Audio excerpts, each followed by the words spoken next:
Samo lani smo Slovenci v spletnih goljufijah izgubili 40 milijonov evrov, v prvih 2 mesecih letošnjega leta pa več kot 4 milijone. Goljufije so, ugotavljajo na Sicertu, vedno bolj prilagojene posameznikom. Govorijo v lepi slovenščini, kličejo iz slovenskih številk, ki pa so potvorjene.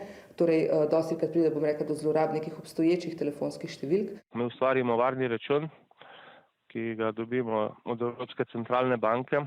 Oni vam tudi dodelijo agenta, ki je ponavadi tudi zaposlen pri Europolu. S sklicevanjem na institucije, kot so Europol, policija in FURS, gradijo krinko verodostojnosti. Ti napadalci nas vedno želijo prestrašiti. Oni vedno predstavijo neko zgodbo, da se nekaj strašnega zgodilo, da je ogrožen naš bančni račun, naše finance, da moramo ukrepati takoj. Kako pa moramo v resnici ukrepati? Se umirimo, da prekinemo tak telefonski klic, da sami pokličemo na banko, našo banko, našega bančnega uslužbenca, poiščemo zanesljive informacije na spletu. Samo lani smo Slovenci v spletnih goljufijah izgubili 40 milijonov evrov, v prvih 2 mesecih letošnjega leta pa več kot 4 milijone. Vedno je sumljivo, kadar nekdo želi, da vpišete svojo kreditno kartico. Ali da mu nakažete denar, pa naj si bo to kupec vaših rabljenih reči, pošta ali banka prek sporočil. Banke vam nikoli ne bodo poslale SMS sporočilo, preko katerega potem vi morate vpisati vaše podatke.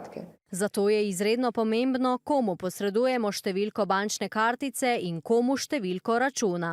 Številko računa oziroma TRR, ki se nahaja na zadnji strani kartice, uporabljamo, kadar denar prejemamo. Številko kartice, ki se nahaja na sprednji strani kartice, pa skupaj z datumom poteka in kodo CVV posredujemo, kadar denar dajemo.